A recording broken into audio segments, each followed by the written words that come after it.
Hey, Neat, do you know what Norm Stewart once said when he was asked about his shooting, his team shooting percentages? No, what's that? He said we're shooting 100%, 60% from the field goal, and 40% from the line.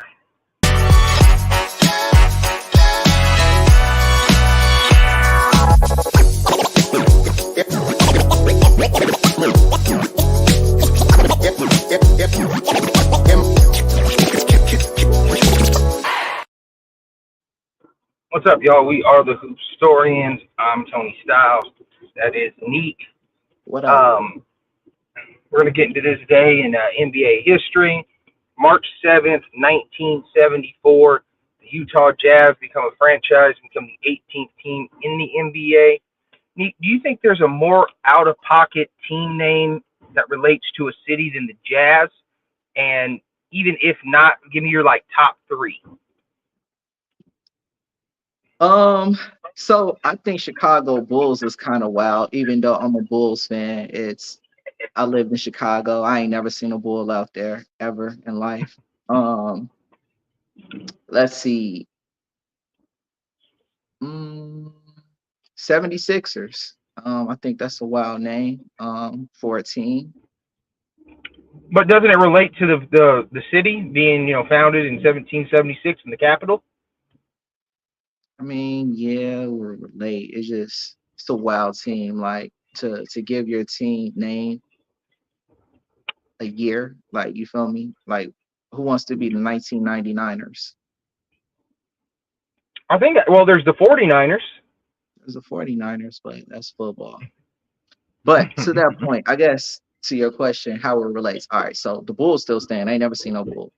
Okay. I don't know if they got jazz in Utah. I ain't never been there. So maybe there's some people out there that's quite jazzy. I don't know. It seemed like it would be more fitting for But like huh? well, wait, well, they're from New Orleans, obvious. Well, they're from New Orleans originally. But I was going to say, what type of music do you associate Salt Lake City with? I'd rather not say. I don't think there's any music I would associate with Salt Lake City unless it was probably like some underground rap or something like that. And that's only because I know underground rappers. Other than that, I wouldn't know. Like Salt Lake City, I definitely wouldn't expect jazz. I would expect something that's a little more spiritual. What about that one song from White Chicks? Would you expect a song like that? For Utah, possibly. I mean, that might even be a little too catchy for what I expect. That's no offense to them. I don't know. But back to the question. That doesn't relate. I don't know. Are there pelicans in New Orleans? Well, I would guess because there's the Gulf of Mexico right there. But I don't know. I've never been. So, but yeah, I've I been would to New guess. Orleans. I've never seen one though, but possibly. Just like hawks in Atlanta. I don't know how many hawks are flying around Atlanta. Well, wouldn't you say like maybe Raptors in Toronto or like Wizards of Washington? It depends on what kind of wizardry you're talking. What kind are you talking? I heard there's some wand waving in Washington. I heard that too. Yeah, magical things happen from what I hear. So I don't know. Where else did you say? You said Washington and where else? The Raptors. Do you think there's a lot of Raptors out there? Now that's a good one. Yeah, yeah. I mean, there's probably some fossilized looking people out there, but I don't know. But yeah, I don't know if there's actual raptors and T-Rexes and dinosaurs and pterodactyls running around like that these days. But maybe past of yesteryear. Right. So yeah. So what are we gonna go with the top three? Say it again. So what's the top three most out of place names for cities? I'm going with Raptors, Bulls, and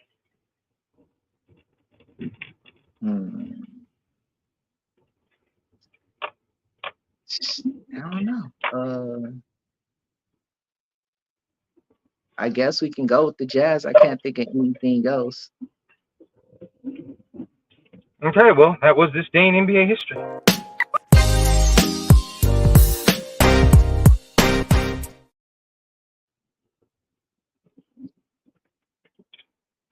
So anyway, so what are we getting into today?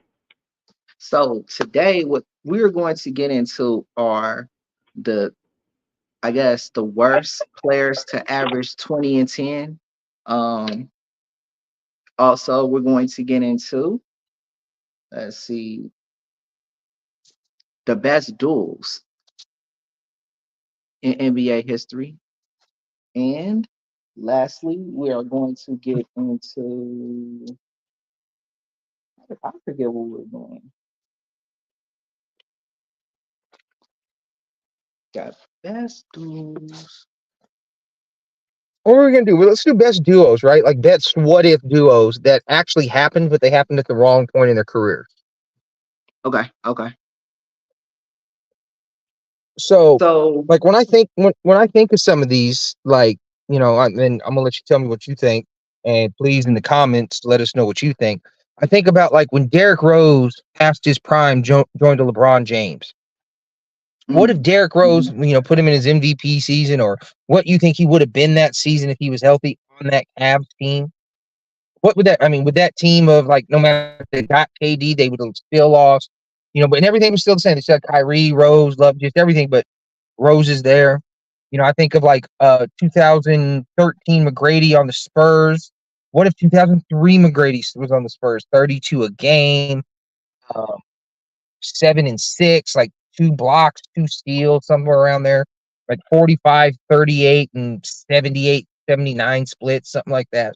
Um, and they won the title with Duncan, and then they had that elite score and shit, like that Jordan type score, wing player with like one of the most fundamentally sound post players. Like I think things like that. Like what dudes Mm. like do you want to talk about, or what do you want to go with?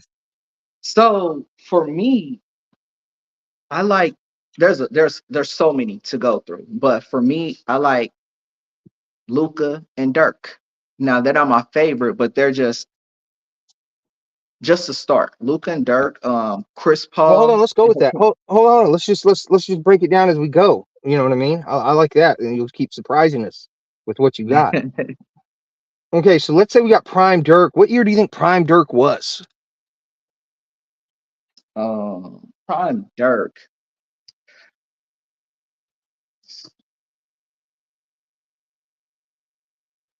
Um, I don't Because to know. me, Prime Dirk was like I would- 05, 06. 05, 06. Okay. Like he was dominant. Like he didn't have the mental mindset, but like I said, so we're making this up and we're just doing the peak one of them on that Mhm. team with the Maverick. Or fuck it, if you want, we can take Luca because the '06 Mavericks were way worse or way better. We can put them on the '06 team. Prime Luca, what we're seeing now on that '06 Mavs team that went up 2-0. Like which team you want to put them on, and what breakdown you want to do. So what I was gonna say, because with Dirk, it's hard for me to see what Dirk's peak is because I felt like Dirk from '01 to 2012 was pretty good. Like he's consistent. He's giving you within that time frame 24 and 1, a block a game, 2.7 assists, 8.7 rebounds. He won a title within that time. And then Luca right now, he already has a career average of 28 and 6, 1.2 steals, 8.2 assists, 8.6 rebounds. So if you put Luca with Dirk at any point, I feel like the combination of the two, look at this, 28 with Dirk, 24,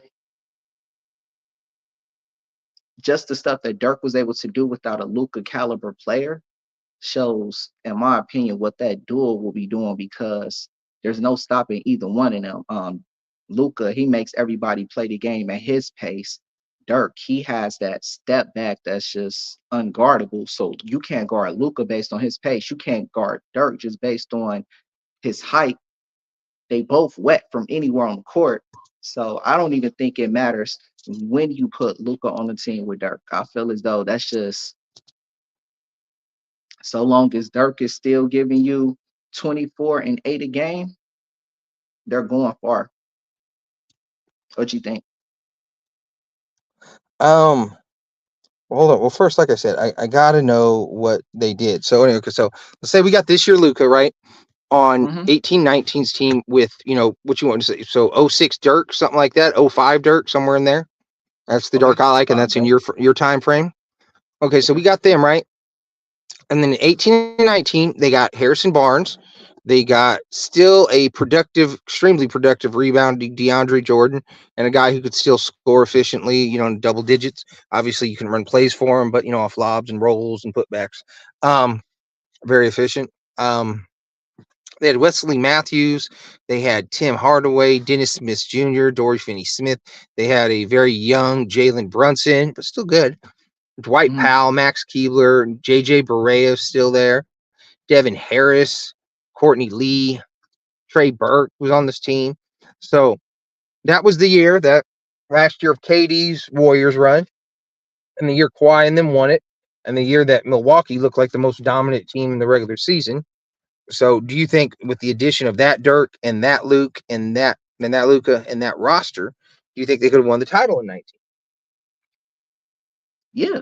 I mean, in my opinion, I feel as though Dirk and Luca as a combination has a good chance of winning the title any of the years that Dirk was one of the premier players.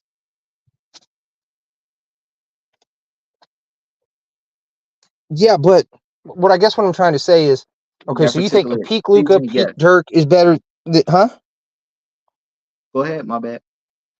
Oh, I said, so you're telling me you think a peak Luca and a peak Dirk is better than a peak Durant and a peak Curry?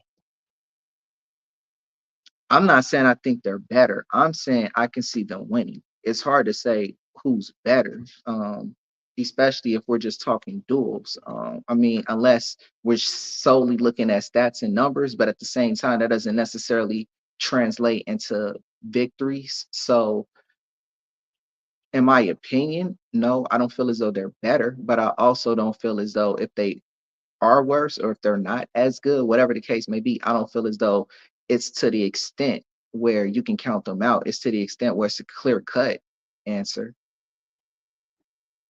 So I guess what you're saying is if it was like a pie chart, you'd see the Warriors winning like 2/3 of the time.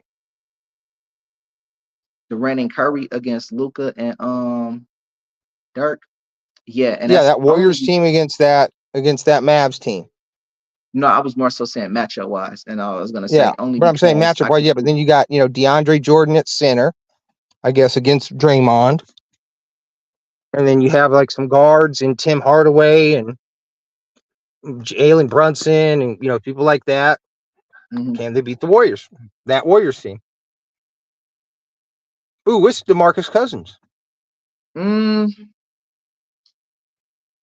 that Warriors team, bro. I don't know how many people, how many teams would have beat them. Period. But anything's possible. So that's what I'm saying. Would you say it was 2/3? Because that's what I'm kind of feeling. I'm thinking if they played a series 10,000 times, basically the Warriors somewhere in the range, they would win 2/3 of the matchup on average. Yeah, I could see that. I could see that. That particular team, yes, I can definitely see that. Well, what do you think about this? Dirk did play with Nash, so he's used to playing with a good shooting point guard who could get you assists, as in Mm, Luca playing point with him. yeah, this is true. Plays within that system. What Huh? you gonna say? What was I going to say? What other duos you got for us? All right. So this is without the numbers. But I have Chris Paul and Hakeem Olajuwon uh, When was playing Chris for the Paul and Houston. Hakeem Olajuwon together? What? Chris Paul and Hakeem Olajuwon were never together, but they both played Uh, for Houston. no, but there has to be duos that played together at least one season. See, I They were just asked you that. past their primes. Huh? I asked you that. You told me just duels. as long as they play for the same team. But that's fine. Though. I mean, Okay. Dirk and Luka didn't play together either. They did. They played. It was Dirk's last season, Luka's rookie season.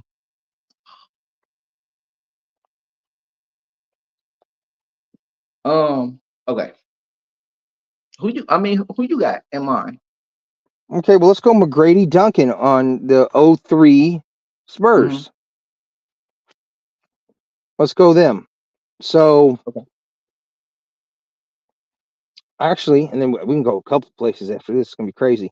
But okay, so you got league leading scorer McGrady with kind of a Mm-hmm. slow pace playing team, methodical pace team in that. So you got Bruce Bowen, you got Duncan, you got last year old David Robinson, you got Manu, you got first year Manu, second year Tony Parker, who's solid but getting outplayed by guys like Marbury and Kidd and things like that. So much so that after the season was over, San Antonio tried to let Parker go and sign Kidd, but Kidd re-signed with the Nets.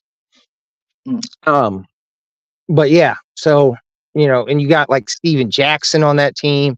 So I mean, they with that team, how many titles? Because obviously they won the title that year, and you're just adding more talent, and not only more Mm. talent, like elite talent. Like that is literally one of the best seasons in history from a strictly number standpoint. Um, you got that. How many titles in a row do you think they win? Because McGrady is still, he's never that's his best season. He's he's close to their 90% the next two seasons. And then he just starts like decreasing every year, 85%, 80%, 75, you know what I mean? So but with the Spurs like that, how many years do you think they could have won the title? Because the next year they got knocked out by the four Hall of Fame Lakers, and they lost to the Pistons. Do you think they win that year? Yeah,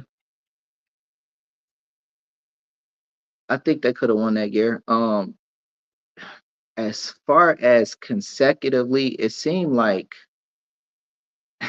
it kind of seemed like after the Bulls won, teams started trying to chase three in a rows, is what it seemed like. Even though they weren't accomplishing it, you were seeing like a trend where the same teams were consistently in the conference finals, if not the NBA finals. And it's just like I feel as though once they would have got that taste of blood, once they would have started winning with that caliber of a team with Tracy McGrady coming over and being added to that type of roster, I don't feel as though they would have really had enough kinks in their armor to dethrone them at that point because you got KD, you have T Mac who's playing like a Kobe. You feel me? And then you have Tim Duncan, who's this great player in his own right that can replace what Kobe was getting with the Lakers and everything like that. And Okay. what were you gonna say something? No. Keep going. I got no point. But yeah, and then you have just the depth of the Spurs. I feel as though the Lakers fell a little short because some of their players some of their players when they were playing against Detroit, you feel me, they're out of their prime, they're towards the end of their career and everything like that. They're not really the players that they used to be as far as athleticism and things like that. Whereas the Spurs was still this up and coming team, still a lot of youth, still some gas in the tank. So I feel as though they would have been better matched with a T Mac against the Pistons that Kobe. season. Oh, and the Yeah, Pistons. Yeah. Kobe too. Yeah, against the Lakers as well. Okay. So then they win 05 as well. So there's three in a row now. Um, then we get to 06. That's where they lost in 7 to that Mavs team with like Dirk and Josh Howard in them. Jason Terry, Devin Harris, Jerry Stackhouse, um, Michael. No, Michael Finley was gone by then. And that was a super deep team. That was a really deep Dallas Yeah. team. But then you know how we always talk about when it comes to winning, you're gonna typically take the best player in the series. You're gonna expect them to win. Well, when we're Mhm. looking at this type of series where it's that deep Mavs team going up against a deep Spurs team. Now we're looking at Because the Spurs the have talent Finley level. now, and McGrady's like 85% of his peak now. Okay, 85% of McGrady's peak though was still 24 games. right, but I was gonna say that's still going to put him in a place of the top 3 in that series. So even if Mm-hmm. Dirk is considered above him, you got Tim, who's the best player in that series, Mm-hmm. possibly Dirk at 2, but then McGrady at 3, or Okay. McGrady even at 2 and Dirk at 3. Okay. So that's kind of how I was looking at that. Yeah. So now they've won 4 in a row. Now we're at Mhm. 07, okay, where Tracy McGrady is probably, I don't know, 75% of what he is. He's like 21 a game, and he's one of those like last, not all the way last place, but like the like 10th man all-star team level. Nowhere near an all NBA player anymore. You know what I mean? Mhm. But something like So that. So hold on. They win in 07 though now, right? So now we're up to 5 straight. 08, they lost in 5 to the Kobe Powell team. The very first year they made that trade. Do you think a 75% McGrady takes that series? against Kobe and Powell, no. Yeah. I think that would have been, and then also, though they chase the multiple championships in a row, though that is something they chase, it also puts wear and tear on them as well because they're playing long extended seasons, very little breaks and everything like that. So it's going to age them a lot more in basketball years than just regular annual years and everything like that. So after playing at that level, going to the finals that many years in a row, yeah, that declined down to now a 75% T-Mac. I could see that not being enough at that point. Even with the 21 a game, it's just you never know what that boy Kobe gonna do at that point because this is when Kobe is still when he turns it on, he's still finna hit you with 30, 40.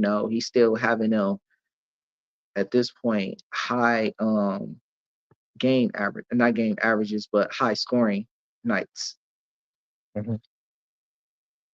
So then you just don't think Manu, Parker, they're all in their primes. McGrady's down. Duncan's still 90% of what he was. You don't think that's enough to fucking overthrow him? Mm, no, not at that point. It could have possibly been, but I don't think so. I feel like the Lakers would have Like figured it maybe out. like a 95-5 split or some shit. Like if they played a bunch of times, once every rare blue moon, they'd get one. No, I don't think they'd all get blown out like that. Like I don't think it'd be that bad, but I do think it'll probably be like I'm leaning 70-30 towards the Lakers. Gotcha. It's a little bit better odds than the last series. I got you. Mhm, mhm. Hey, so where do we have McGrady? Because he probably gets more stats. He's probably somewhere between 22,000, 25,000 points. He's got 5 rings in a row. Since they're always going to be a really good team, he'll get voted in just on being a winning player and a multi-time All-Star, all that. How much higher do you think we rank McGrady in the all-time list? Because you do That think McGrady would have some of those finals MVPs, and since they're one of the best teams, some MVPs, don't you? I definitely think he'd have. I definitely think he'd have some. They went 5 in a row. It wouldn't shock me if McGrady had half the MVPs or at least 2. The Mm-hmm. reason being is because you notice with the Spurs when they do win, it's not always the same player that's getting MVP. That's just the way that Mm-hmm. they play ball. So with T Mac being kind of a ball dominant, and he probably would have been their only ball dominant player, I don't see why he wouldn't be getting MVP because he's going to get the most shot attempts and he's actually going to make his shots. So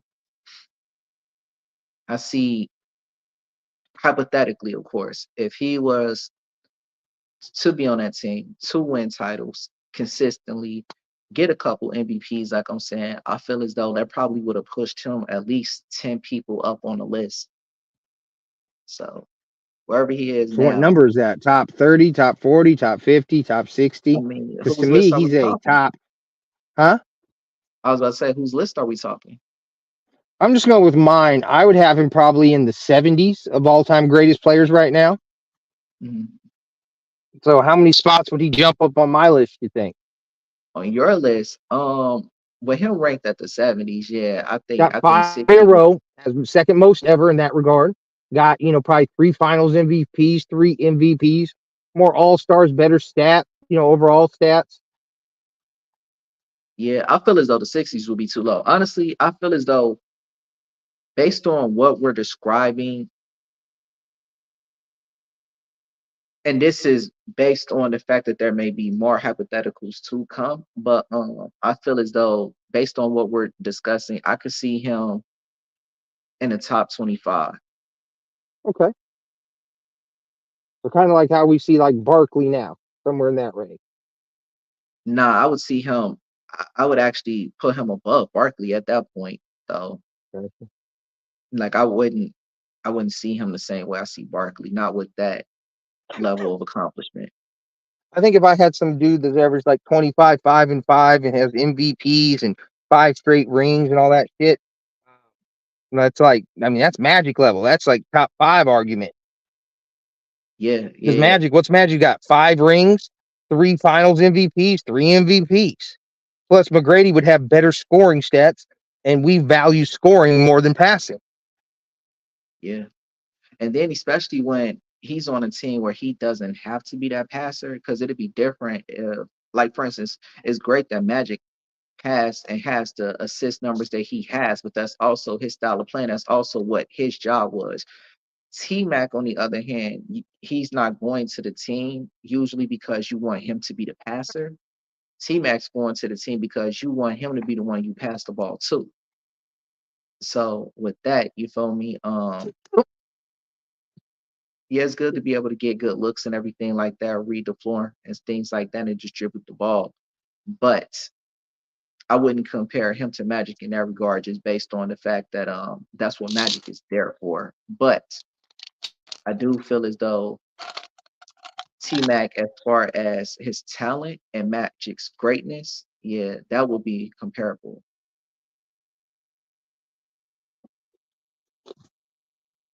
Um, Feel Well, what I'm saying is though, I just feel that we get Magic top five around there, not because of the stats, not because everybody's so impressed with 17,000 points and 10,000 assists or around whatever it is.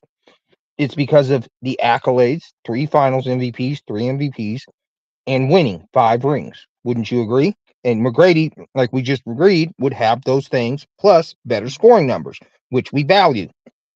When people add Kobe to the top 10 list, which I'm opposed to, I know that you're in that. And one of their arguments is only player ever or second player ever with 30,000 points, 6,000 assists. So we value scoring.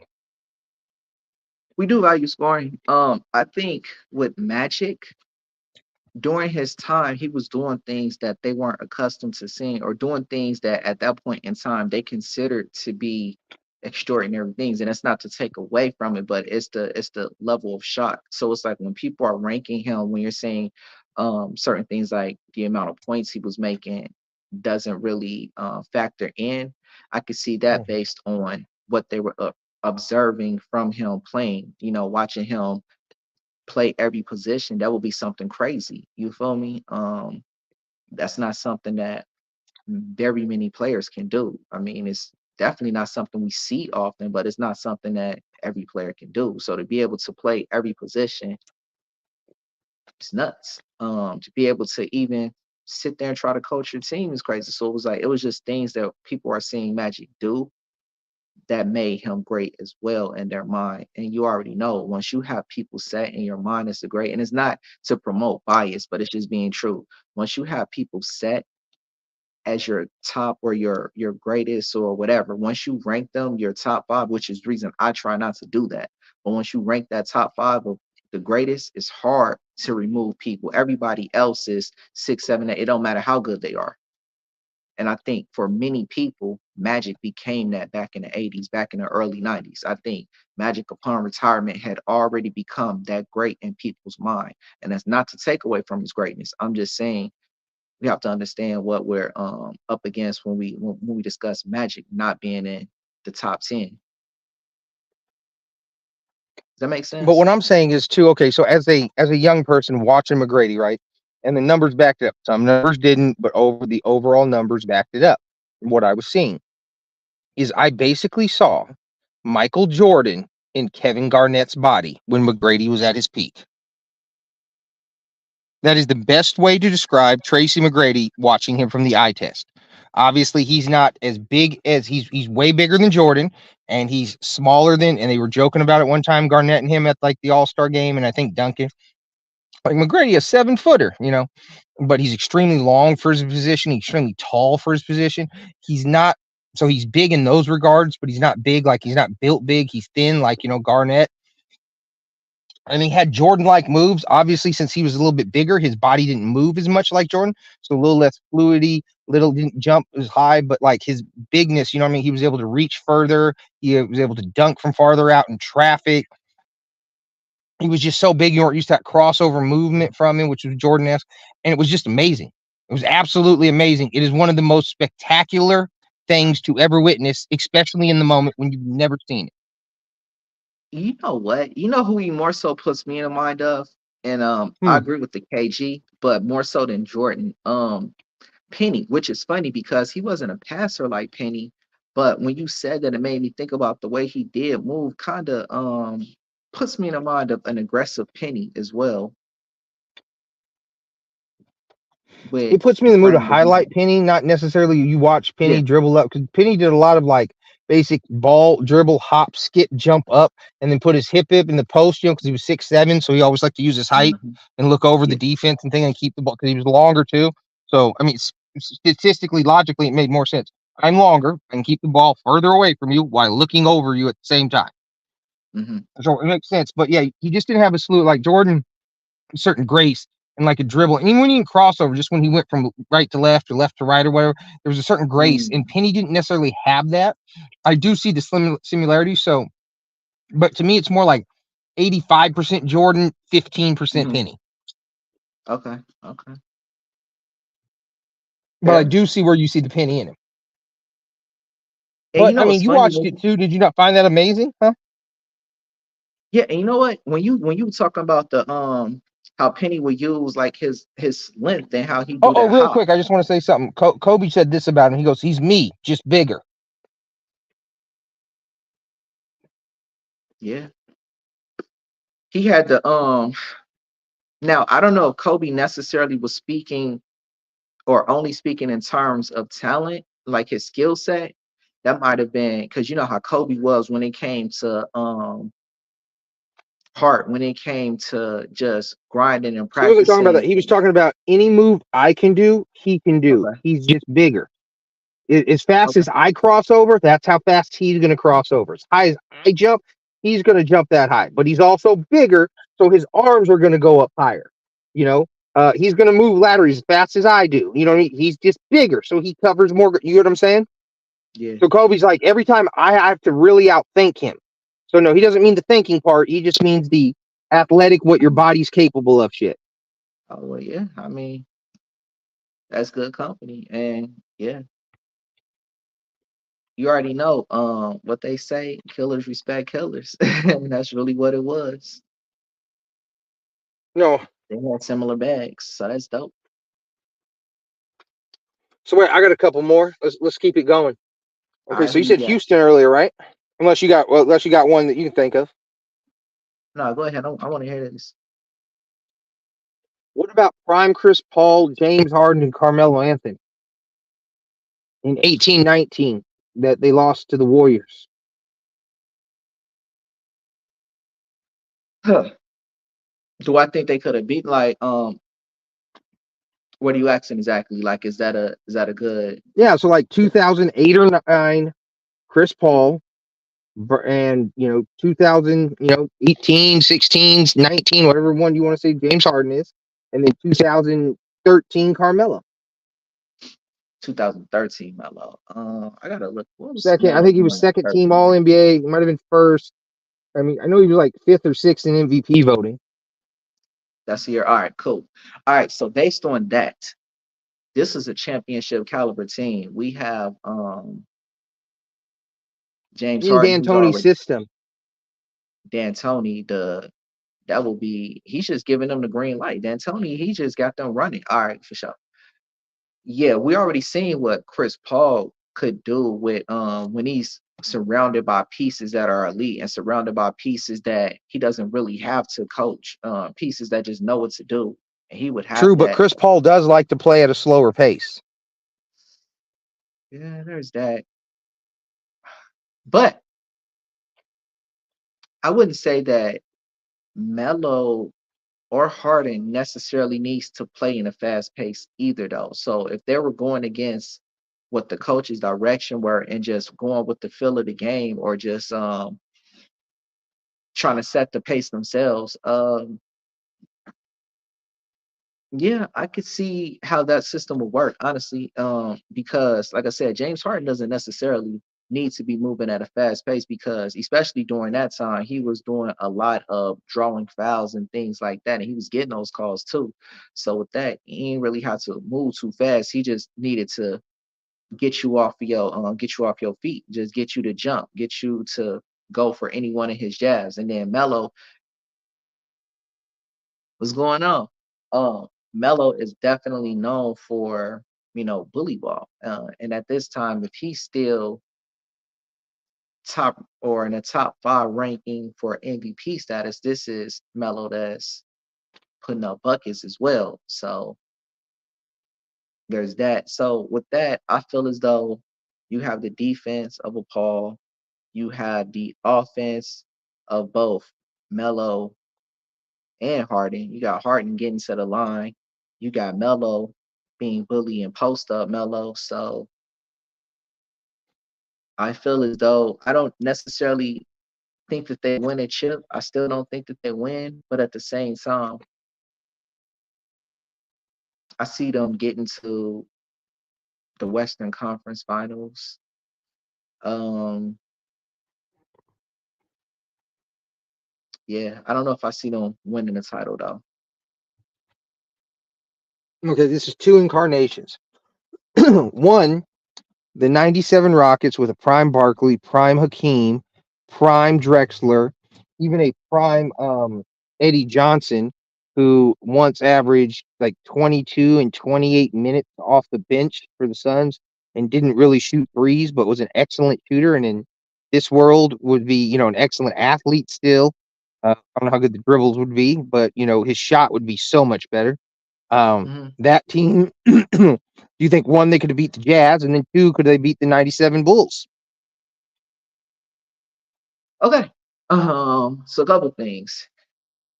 That team, I do feel as though would be able to beat the Jazz. And then, you know what? To be honest, it's kind of for the same reason I'm going to say that I feel like they could have beat the Bulls, except I feel as though it's a little more extreme with the Jazz. I feel as though it would have been an an easier victory against the Jazz, and that's mainly because of the fact that that's an offensive heavy team. Like you feel me?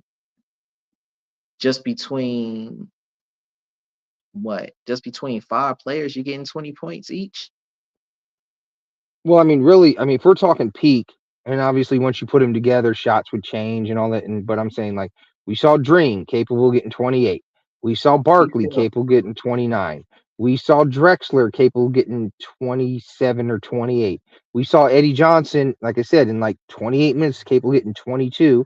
What, that's 11 out of 14. That's 78.6%. So over 8, that's another 6 point. So yeah, so he's about a 28-point game a guy too, playing 36 minutes that superstars normally played back then. right, So and yeah, you you know. don't just got 4 guys 20, 4 guys basically all capable of getting 30, but not quite. Oh, okay, okay, okay. Okay, got you. But yeah, I thought you were about to go with that's not enough. I'm about to say like yeah, but yeah, you feel me? Just between those 5 players, I mean, that would be enough to win a game. If all of them at least gave you 22, 23, you'd be able to win a game just off of those players alone. But if they're giving you more than 25 and they're each doing it, and it wouldn't be far fetched. It wouldn't be very far fetched for Olajuwon and Barkley and Drexler to have over 25 points in one game or have 25. And let's say Eddie only comes in with 22. Mm-hmm. That's still, like I said, that would win you a game just based off of Well, those I'm scores. saying is that going to beat the Bulls in a series? Is that going to win him the Now, '97 title? is that going to beat the Bulls? I mean, offensively, ooh, The answer is yes. The answer is clearly yes. Barkley alone took him to 6. Drexler mhm, alone took him to 6. Combine them, that should be able to topple them. Secondly, then you got guys like Hakeem, who never got to, who, was dominant in the finals when he played in the '90s and all that, in his peak. So, yeah, and that was supposedly the Bulls' kryptonite, anyways. He murdered them mhm. every regular season. So hell yeah. Plus, and then you got your guy, your fourth best scorer is an offensive machine in Eddie Johnson. Like who's D'ing up who? Luke Longley, Bill Winnington on Yeah, Hakeem? they getting served.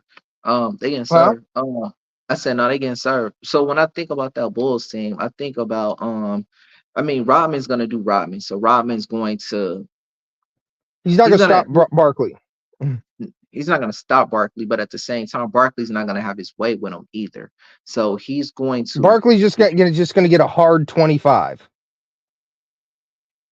and maybe that doesn't last for the whole series. You feel me? Maybe that hard 25, the first couple games wears him down a little bit to where he drops, It game can't three and because game. Rodman's gonna have to run double team every time they throw it to Elijah when Barkley's gonna feast. Because they gotta run Rodman on double versus Luke Longley. And then you gotta hope Pippen can rotate fast enough to Barkley. And then the rotations work. I mean, Pippen could, especially if he got Harper out there. What I'm saying is it's gonna go where Barkley's gonna put his normal numbers up. It's gonna negate it because of the gap that they had at center. And what I'm And saying is nobody had a dual threat back there in the post like Barkley Elijah one. okay, And they're both even if really good passers too for their position. even if Barkley still eats, which wouldn't be surprising. And even Akeem, he's still gonna eat too. But that doesn't change the fact that Rodman and Pippen out there, their defensive presence, and Mike's as well. Some of them players are not gonna do what they normally do against them. Even Harper. So that's to me somewhat of the difference. I feel as though the Bulls would have had a better defense for them. Not to say that it would have been effective enough to beat them, but I feel as though the defense would have been better from Chicago than it was from Utah. So I feel as though even though Houston would, with that team would likely beat the Bulls, I don't feel as though it'd be as easy a victory as it would have been if they would have went up against the Jazz with that roster. So give me the so you got the advantage going to Houston over the Bulls, but like slightly, or I don't know what you like, break it down for pie chart percentage wise. So for this, I could see. I mean, the Bulls ain't going. They ain't going like no hoes. So I see the Bulls. I see that being a 4-3 game series. So like 55-45 overall. Yeah. I got you. Okay, let's put this team together. This is another what if. What if all the players on the 2011 Celtics were in their prime? So you got prime Rondo, prime Ray Allen, prime Paul Pierce, prime Kevin Garnett, prime Shaq, prime Jermaine O'Neal.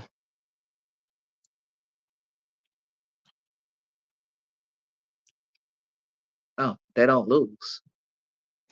Well, That team doesn't lose. Like who we saying? Who are they going up against? they lost against the Heat that year, and then the Heat lost against the Mavs. So those two teams. Nah, bro.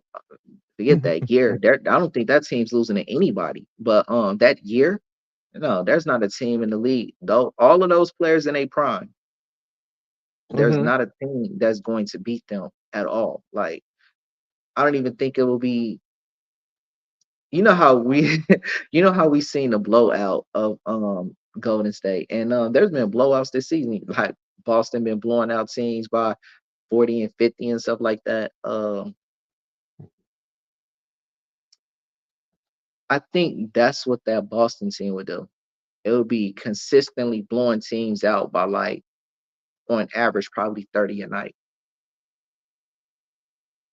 So the old Celtics won 8 straight. Do they beat the record then, or It depends on how long these primes last, because we have seen how a team can be extremely stacked with good players, but once they're out of their prime, you feel me? okay? Well, hold on. Let's go with this. Shaq was an All NBA player at 37. Rondo was still. I mean, he only had those couple All Star years, but he was still like really solid, leading the league in assists when he was like, I don't know, 32. And still effective until whenever he quit playing. Ray Allen was good until what, 39, like getting 10 off the bench, good 30 at 39. Paul Pierce was still hitting game winners in season 17, so he would have been like fucking 38. Uh, so That's Garnett was still good up until what was it, 19? Is when he was no longer, no, not 19, season 18. So, he would have been like about 37 as well. So do you think they break the record? So let's say they're in the primes. I mean, we can say, if you want, we say they're 25. They're all 25, they're all whatever Shaq was at 25, Garnett, all them at 25. And they got till 37 where they're still good enough to make some all-star teams if they're winning all NBA teams, shit like that. What would you say? if the league didn't figure out how to build a super team that was better than that one, I say they'd have to Well, start let's giving go. victory. Okay, well, let's go with that. So in 2017, they got together. So that'd be 6 years. We're saying they're all 31 around there, and they play the Durant, Curry, Clay Thompson, David West, Draymond, JaVale McGee, who like was crazy efficient that year. It is insane how efficient that dude was. Are they playing that Anyways, though, Warriors? Are they yeah, they're playing playing that the Warriors Warriors? group at 31. No, no, no. What I was gonna say is, are they playing that Warriors team in that Warriors prime, or just that team itself that year? That team itself, that team that Okay, was. okay, okay. So that Warriors team against all of these players in a prime, I feel as though I edge the players in a prime, even though the Warriors, and this is going to be a 7 game series in my opinion. It might even come down to the last few seconds. But what the Warriors are facing against that Boston team is a crazy level of defense that they're not accustomed to, because that Warriors team, they were pretty much having their way with a lot of teams, which is the reason they were able to win so many games, because they still hadn't figured out the space. I mean, they still hadn't figured out how to contain the three gunners running around, and Steph, Clay, and KD. And those were the main ones giving you points. That's not to say that no one else contributed. Obviously, you got Dre doing what he does, and you got David West when he comes in, he's doing what he does, and McGee as well. They're good for boards and blocks and stuff like that. They're good for defense and everything like that. But then when we look back at all of the personnel, all of the players on this roster for Boston. Boston has answers for Golden State, but Golden State wouldn't have answers for Boston. And what I mean is, let's say Golden State goes on an offensive tear. Boston still has players that can do the same thing. They have Ray. They have Paul Pierce. They have Shaq that can just bully. Like, you feel me? Golden State didn't have anybody that was going to stop Shaq. Right. Rondo's a wizard with the ball. You feel me? So it's like there was way too much pressure on Steph to handle the ball at that point in time. Rondo's a great defender. So you feel me? It would have been rougher for Golden State going up against Boston than it would have been for Boston going against Golden State. I feel as though Golden State has so much firepower offensively, to where they would have kept it a good game. You feel me? But ultimately, I don't see them beating that Boston team with all no players in their prime. So what do you have it in? Like, what's the percentage breakdown? Like, what's the pie chart in? Like I said, I see it as a 7-game series. I see Boston So winning. another 55-45 deal. Yeah,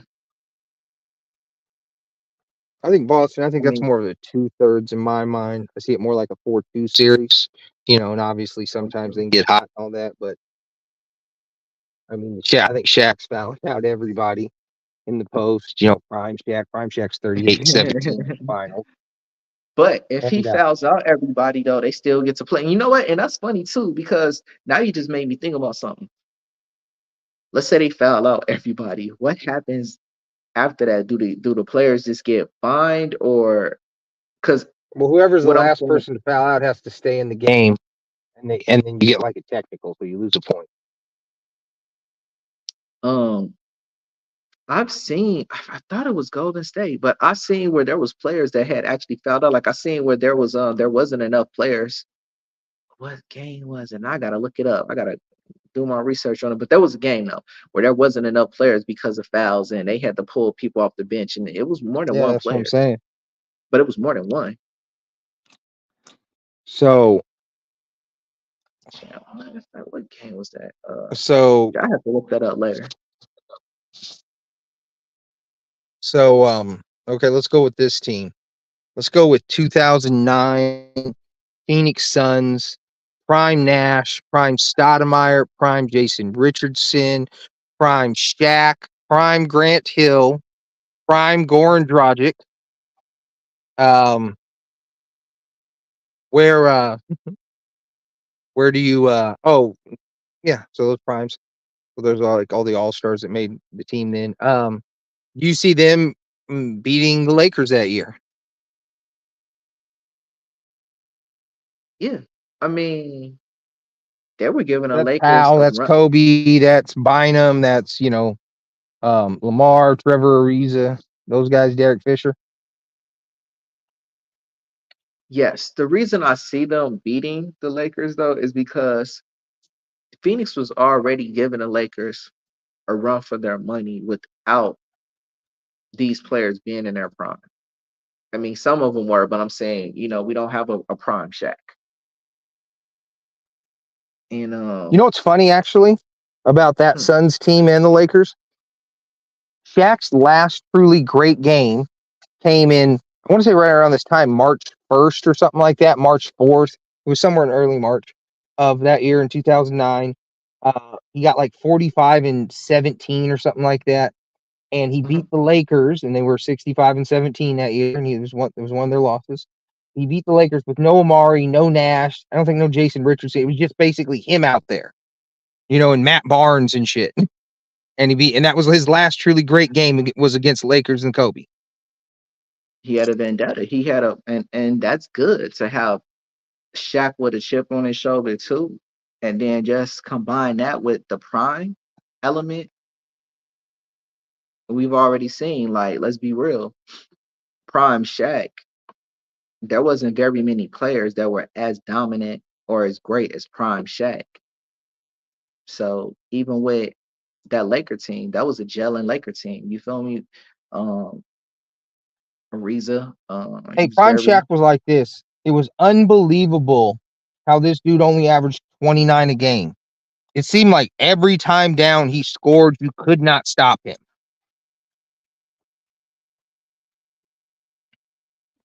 and it's like when you got a player like that, what can you do? Because it's not see, and I get your point a little better when it comes to why you don't like high volume shooting small guards, Mhm. because it's like that doesn't equate to wins and victories and dominance the same way that a power or a center does. Because, like you're saying, when Shaq is coming down the court, it's a 50% chance that that's a bucket. I think I just lost you. I'm here. All right, for sure. But yeah, that's a 50% chance that that's a bucket. And that's not always going to be the case. I mean, I guess that's typically the case when it comes to, basketball in general possessions. It's a 50%. Well, I'll say this: it's not that I'm against high volume, inefficient shooting. Period. I don't care what position you are. If it's inefficient, I'm against it completely. It goes about against everything logically. So Steph Curry is a high volume shooting point guard, but it is efficient, so it works. So, and he is a small guard, shoot as much as you want. Nash was even a more efficient shooter. He just didn't shoot as much, and I don't believe his efficiency would have even dropped if he did shoot more. So it's just the inefficiency of it. So yes, I tend for efficient shots are better than inefficient shots, and that is the whole Mhm, point of analytics. That's all analytics is really saying. Is that's like a mhm. basis. If you want one sentence to describe analytics, it's saying an efficient shot is better than an inefficient shot. Your eyes, your test. It depends what you want. If you want to watch flash and no substance, that's cool. Watch guys like Allen Iverson and Jason Williams and players like those. But if you want to watch plays that win the game and learn how to win a basketball game, which supposedly is the point of the game, then you need to learn that an efficient shot is better than an inefficient shot, no matter how boring it is. All that matters is it is efficient. And that is my Hmm. point. The only problem with that theory, though, is the fact that with these large contracts and with all these endorsements and everything that they done brought into the game to monetize everything, it can't be boring. You gotta have Flash, you gotta have the Iversons, you gotta have the Jason Williams, you gotta have these people. So I get you feel as though there's no substance there, but they're first of all, these are skilled players. Like I can't knock them at all. But at the same time, because we have made everything about money. We who wants to watch a boring fundamental game? Everybody don't just want to watch a victory when it's just coming as a boring game when you're just watching people run like Well, the way wait, I the have a couple NBA. questions for you. I have a couple questions. Do you think there's anybody out there? Because here's what you're saying. I agree that you are right, but you are right for the wrong reasons. Because this is supposed to be a game. The purity of the game is the win. The bastardized version of the game is let's make some money off it. That is what I'm saying. And do you think there's nobody that didn't enjoy watching Tim Duncan? You don't think there's anybody that don't enjoy watching? I mean, LeBron James is extremely efficient. Now he does have some flash, but he is more efficient than he is flash. And here's No, another that's one. not what Do you? that's Well, I not was gonna say this, huh? I said that's not what I'm saying. First of all, LeBron doesn't even fit into being boring because LeBron is Yeah. flashy. Tim No, but what I Duncan, was gonna say this is the most efficient dribbler in the league right now is Jokic, and it's no flash dribbling. It's just I move the ball as keeping it away from my opponent. mhm. But you were the one that was saying the efficiency thing. I'm not knocking the efficiency. I'm more so Mm-hmm. saying because everything is monetized, these things are not as exciting. Jokic is exciting because he's doing more than just dribbling the ball. He's doing more than just, the efficiency is great, but at the same time, Jokic is also grabbing a bunch of boards. He's blocking shots. He's shooting threes. So you feel me? Is not as boring as you would think. It doesn't look as boring as you. What I'm more so referring to is how they played in the 50s. And I'm saying if it stayed like that, that would have been an issue for the league. There's no evolving there. So the talent would have just stayed stagnant. The flash and everything No, like that, it's well, I agree with you. Everything needs evolvement. Nothing is fun staying stagnant.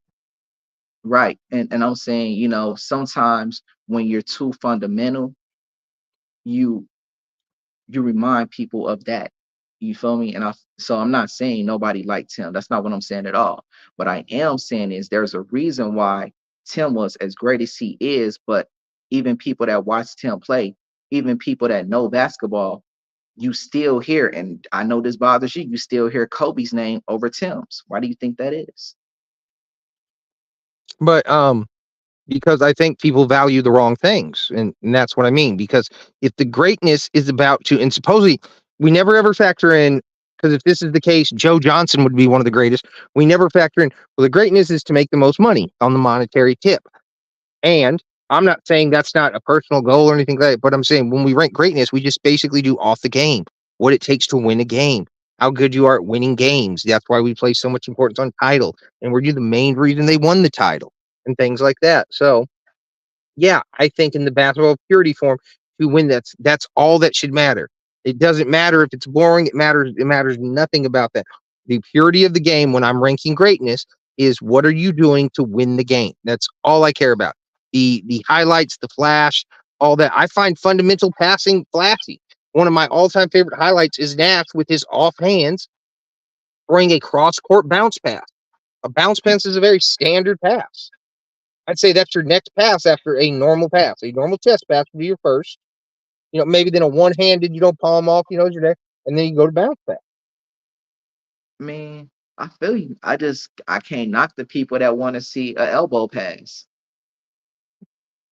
And I can't either. And all I'm saying but what I want is just because he does the elbow pass doesn't make him greater if it's more inefficient. It makes him flashier. It makes him a better highlight. It makes him funner to watch. But it does not make him greater if the goal is to win the game. Yeah, That is the argument I'm making. I don't think anybody's arguing he's greater than Nash. What I I'm don't saying think is people argue that Kobe is greater than Duncan. And any number, when you go into the efficiency numbers, will back up that Duncan is better. There is no number that Kobe will beat him in. So, with that being said, if you argue that with the numbers not supporting it, it's because you like the flash of Kobe, or you like the heart of Kobe, or the desire, or the perceived heart. But what I hate is the narrative that Kobe will do anything to win when that was Duncan, really, because Kobe would not take a pay cut to win, and Kobe would not come off the bench to win. So then technically Kobe would not do anything to win. And this is what I was telling you, by Kobe How- desired greatness more than winning because Kobe had to be the reason why they won. But question. At what Mhm. point would Kobe coming off the bench equate to winning? So when Kobe came back after his Achilles tear, and he was clearly not the player he was, shooting like 37% while getting 22, and then the next year getting like 16 while shooting like 34%, just shooting god awful and barely scoring, and constantly missing 20 games, 40 games, things like that. Kobe would have been much better in a role off the bench, and then took a minimum salary and attracted young talent and young free agents to come and say, hey, you can play from Kobe, learn from Kobe, because Kobe's game wasn't so physical. He had to rely so much on the mental and pass along that mental knowledge of developing a team to take over. So those would have been the years. Hmm. I don't know. When Duncan got to those years, he started coming off the bench in favor of LaMarcus Aldridge because he wanted to win. He took a pay cut. He was making like $8 million a year his last year because he wanted to win, because they needed those extra millions to sign free agent. That's why Duncan Have been not only tired. never missed the playoffs, always won at least 50 games. Why Kobe missed the playoffs 25% of his career. Yeah, I'm not sure, Duncan. I'm not sure as far as what made Duncan take a step back. It could have been he was tired, to be quite honest. He is a much bigger player. Everybody knows Kobe didn't want to leave the gym. So we got a different mindset entirely when it comes to the love of the game. So that could have been really the difference between the two of them as to why their careers ended the way that they did. Um, when you're the number one option, I don't really knock you for wanting to get out there and get, a better feel for the game, because if you spend too much time recovering, you spend too much time trying to heal. And there's nothing wrong with healing, but if sometimes you spend too much time, it can mess your mind up and it can get you out. And I don't think Kobe wanted to end up where Clay ended up. You feel me? I think Kobe wanted to still be, and there's nothing wrong with this either, still be the one that's contributing to the team. But I don't think it was such a selfish thing. I think it was more so an understanding that my team relies on me. So I need to try to heal as best and as fast as possible. And he was pushing himself. And I think that's kind of where we see the percentages and things drop the way that they did. But I don't think that was because he didn't have the will to win or because he was just being selfish. I think that in his mind, that was the best thing for the team. So just for the sake of argument, like LeBron when he was going back to Cleveland, Kobe thought his broken down self was better than a prime LeBron who was winning titles. Because if he took a pay cut, Um, they could have gave that Kobe money to LeBron to get him to go there instead of going back to Cleveland. I don't know that Kobe necessarily wanted to play with LeBron. Kobe is a competitor. I'm not saying that. If Kobe wants to win, that would have been the best path. I mean, it goes beyond just wanting to win. You want to win going up against the best too. I mean, just winning, what's that mean if you're winning against lower caliber teams or teams that you don't, see as great? And I'm not saying that one of those teams great. I'm just saying it in the mindset of a That's champion. that's all. That's all of Kobe's wins basically. The Pacers were extreme level under them.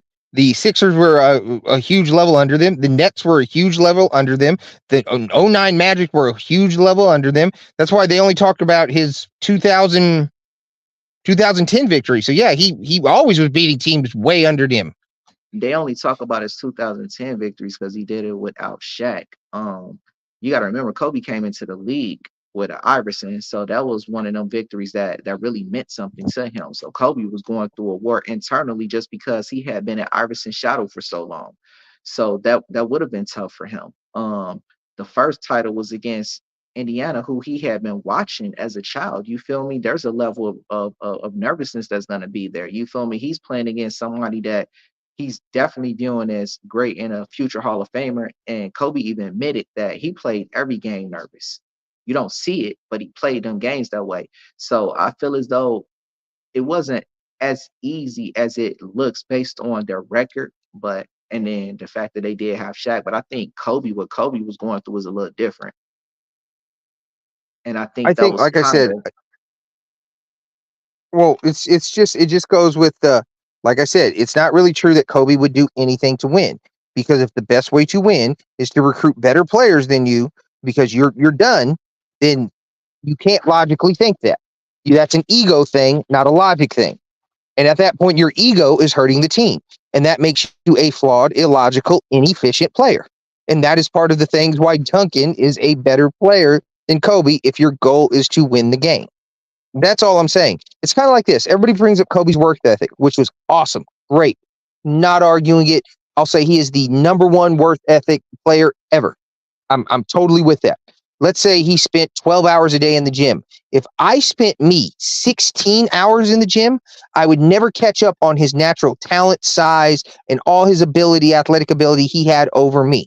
So just because I outwork him, should they then sign me to the Lakers and give me the ball because I'm clearly outworking him in the gym?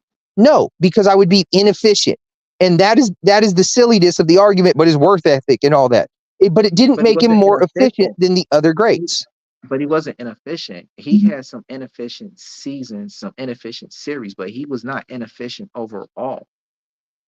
He clearly I mean he has the accolades to show he wasn't inefficient his whole career.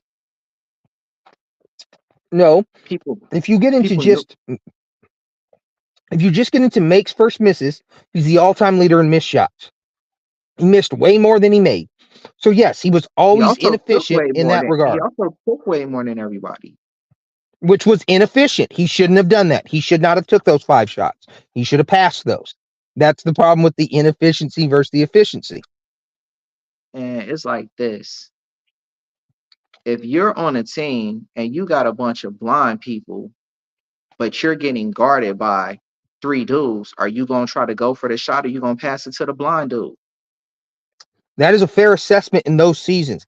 But in the seasons where he's shooting 40%, listen, that's not my point. My point is this: in the seasons where he's shooting 40% and Shaq's shooting 60%, and he's still shooting more than Shaq, that is why he's an inefficient player. That was young Kobe. I get the point that you're making, but that was, I mean, as far as that ego, we're also talking about a 19, we're talking about a 21-year-old kid. I'm not talking about a So 21-year-old kid. I'm talking about the 25, 26-year-old, 8-year veteran in the league kid.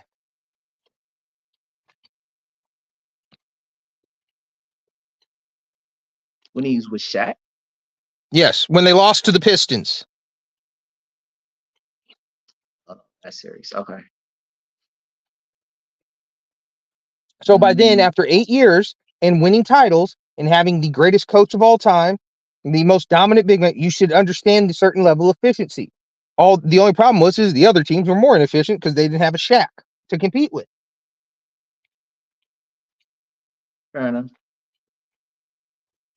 So, anyways, I think we're out of duos, and I think we're over time. So, Oh yes. Oh dang. but it was lovely chatting with you, Neek. We shall do this Oh, again tomorrow, same time as always. Same what was it? Same bat brand, same bat channel. How was the saying? Same that channel, same that song. There we go. Until then, we're out.